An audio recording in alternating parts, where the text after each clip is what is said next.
استادان و خوانندگان مؤسسه تحصیلات میانه عمومی رقم 74 که واقع در دهه فیلماندری جماعت دهاتی کاساتروش شهری پنجکند است، بهر در عمل تطبیق کردن سیاست معارف پرورانه اساسگذاری صلح و وحدت ملی پیشوای ملت پرزیدنت جمهوری تاجیکستان محترم امامعلی رحمان و در زیر راهبری مدیر شعبه معارف مقامات اجرایی محلی حکومت دولتی شهر پنجکند، یکی از کادرهای جوان و امیدبخش مقصدالله عثمانزاده میخواهند 35 سالگی استقلالیت دولتی جمهوری تاجیکستان را با دستاوردهای نظررس پیشواز گیرند.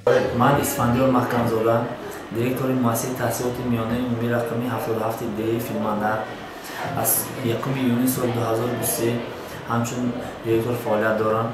در مؤسسه 776 نفر خواننده تحصیل دارند و در بالای اینها باشد 51 نفر آموزگار تعلیم می‌دهند. سال گذشته در مؤسسه 45 نفر ختم کنندگان سن 11 مؤسسه را ختم نمودند که در این 35 نفر به مؤسسه‌های تحصیلات عالی جمهوری تاجیکستان قبول گردیدند. باقی مانده دختران میباشند که به کسب دوزندگی مشغول میباشند. در مؤسسه مذکور کابینت‌های فنی وجود دارد که از جمله تکنولوژی اطلاعاتی، کابینت شیمیا، بیولوژیا، کابینت متماتیکا. مؤسسه سال 1983 قرن گذشته تأسیس یافته، حالا باشد در آن 640 نفر خوانندگان فراگیر تعلیم و تربیت بوده در آزمون المپیادهای شهری و ولایتی اینچنین جمهوریوی اشتراک می نمایند که این بازگویی در سطح بلند تعلیم و تربیت نمودن استادان است. Что такое русский язык? Русский язык является одним из огромного является количества языков. Когда и где родился Иван Сергеевич Тургенев? Иван Сергеевич Тургенев родился 28 октября 1818 года в городе Орле. Ребята, назовите символики Республики Таджикистан. Республика имеет свои символику герб, флаг и герб. Правильно, молодец. Что такое антонимы?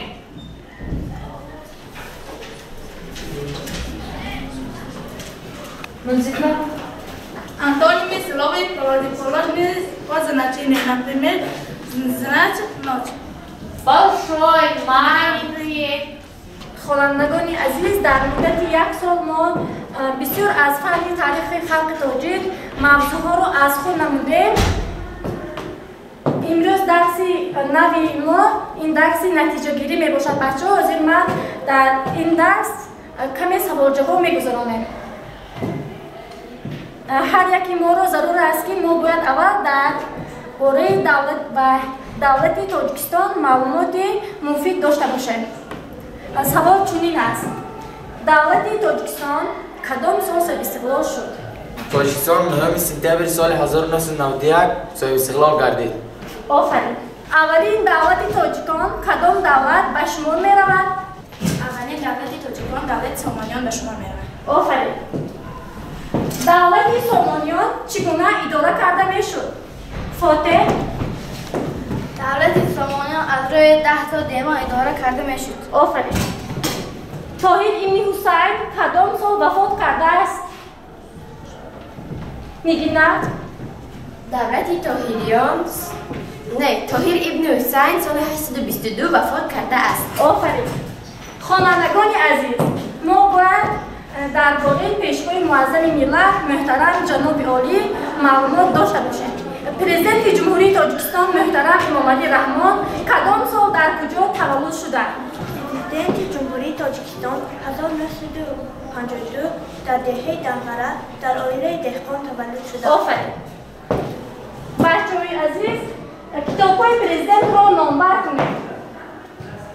محشیده کتاب‌های پرزیدنت چهره‌های ماندگار، افق استقلال، زبان هستی ملت، ازاریان تا سامانیان بباشد. آفرین. معنای پنجکند چی است؟ معنای پنجکند؟ معنای پنجکند 5 اختر و 5 برادر. آفرین. اساسگذار دولت سربداران خراسان کی می باشد؟ اساسگذار دولت سربداران خراسان. سربر اساسگذار دولت سربداران خراسان شهر خلیفه میباشد. آفرین. دولت سامانیان. پایتخت دولت سامانیان کدام شهر میباشد؟ ملکه؟ پایتخت دولت سامانیان شهر بخارا میباشد. آفرین. بچه‌ها موضوع درس گذشته ما از فن تکنولوژی اطلاعاتی چی بود؟ اطلاعاتی روند تبدیلی. خیلی بچه‌ها سیستم حساب چیست؟ خیلی مونیتر. سیستم حساب سیستم رمزی است که در آن عددها توسط الفبای رقم‌نامیده شونده یگان الفبا نوشته می‌شوند. وطن زیباست مادر است با جانم برابر است مهر وطن همیشه چو دل مرا در بر است. آفرین. پریور. وطن از دل هاست میبرد غم وطن آدم را میکند آدم بال و پری کس وطن میباشد بختاوری کس وطن میباشد. خوانندگان مؤسسه برابری در المپیاد و آزمون‌ها اشتراک نمودن با دستاوردهای نظررس برمیگردند. ملکه دورانова هستم، خواننده صنف دهم مؤسسه تحصیلات میانه عمومی رقم 77 دهه فیلمبرداری شهر پنجکند، گیرنده استیپند پرزنتی، غالب دور جمهوری المپیاد فنی از فن زبان و ادبیات تاجیک، اینچنین غالب دور شهری آزمون جمهوری فروغ صبح دانایی کتاب است از روی نامیناسیون ادبیات کودکان و نورسان و آثار شفاهی. پس هستی منزی هستی اوست تا هستم و هست دارمش دوست. این بیت معجز و مؤثر افاده کننده مهر و صمیمیت شاعر و مادر مشفق و مهربان است و اینک میخواهم سوگند صداقت من باشد باز به یک مادر، کشوری آرزو و ارمانم، تاجیکستان جوان صاحب استقلال. تاجیکستان ای کشوری آرزو و ارمانم، سرزمین دلستانم. به تو و به یاد تو نخواهم زیست زیرا تو برایم ارمان دلی و برایم یگانه ای. تو همانی که فرزندانت رودکی و لایق فردوسی بزرگ ابوعلی ابن سینا سعدی و حافظ و دیگران را تولید کردی و به پایه رساندی. وقتی که از بزرگانت سخن میرانیم پیش از همه سیمای شناخته سیاستمدار کشور اساسگزار صلح و وحدت ملی پیشوای معظم ملت محترم امام علی رحمان پیش نظر می آید. منتداریم را پیش از همه به اساسگزار صلح و وحدت ملی پیشوای معظم ملت محترم امام علی رحمان می رسانم که برای ما جوانان و نورسان تمام امکانیت ها را برای دانش آموزی و دانش آزمودکنی فراهم آوردند. جواباً به غمخواری های پدرانه پیشوای معظم ملت هر یکی ما را می باید پیوسته از پی دانش آموزی باشیم. یاران همه جا ولی وطن در یک جاست. هر سنگ وطن مثال هیکل زیباست. عالم همه جا عزیز لیکن بر من مادر یکتاست، تاجیکستان یکتاست. من رجب و نازگل خواننده صنف ده مؤسسه تحصیلات میانه عمومی رقم 77 دهه فیلمبرداری شهر پنجکند می باشم. اشتراکچی آزمون دور ولایتی فروغ صبح دانایی کتاب است از روی نامیناسیون ایجاد نظم و نثر.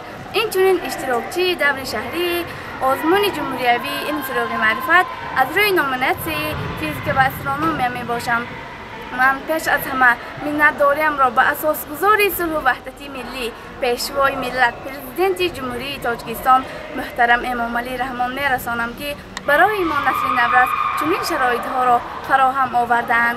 شکری وحدت، شکری بختی پایدار، پیشوا داریم افتخار، بی ملال از زحمتی پیوستش گل افشان است میهن چون بهار.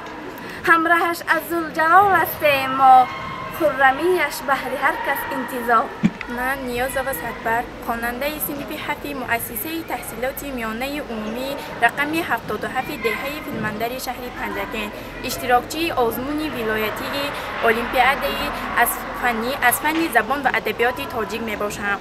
سراول منتداری خود را به اساسگزار صلح و وحدت ملی پیشوای ملت پرزیدنت جمهوری تاجیکستان محترم امام علی رحمان می رسانم که برای ما نورسان و جوانان چنین آزمون ها و المپیاد ها را تشکیل کرده اند و در وصف پیشوای ملت گفتنی هستم.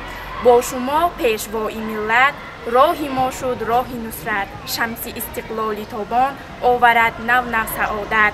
شکرانه میکنم که چنین وطنی آزاد و محبوب و صاحب استقلال دارم. تاجیکستانی زیجان شیرین ترم، تاجیکستانی جوان و دلبرم، مثل طفل دوست می‌دارم تو را، از تو آید بوی شیری مادرم. باعث افتخار مؤسسه است که سال گذشته 4 نفر خوانندگان به طریق کوتای پرزیدنتی به نام دانشجو سزاوار گردیده امروزها در دانشکده‌های کشور تحصیل خود را ادامه می‌دهند. همان روزی که هیئت ایجادی از دستاوردهای مؤسسه نواربرداری می‌نمودیم، ما را یادرس نمودند که آموزگار سابقه‌دار خوجاموف محکم زادروز دارد و به سن مبارک 63 می‌دراید. اینچنین قید کرده شد که خوجاموف سالیان دراز در مؤسسه فعالیت نموده است که حالا باشد شاگردانش در ساحه‌های مختلف کار و فعالیت برده ایستادند. ما نیز از نام رهبریت و کل کارمندان شرکت صدا و سیمای شهر پنجکند محکم خوجاموف را تبریک نموده به او تنی صحت و دولت پیری را در اطراف اهل عائله و شاگردان تمنا داریم.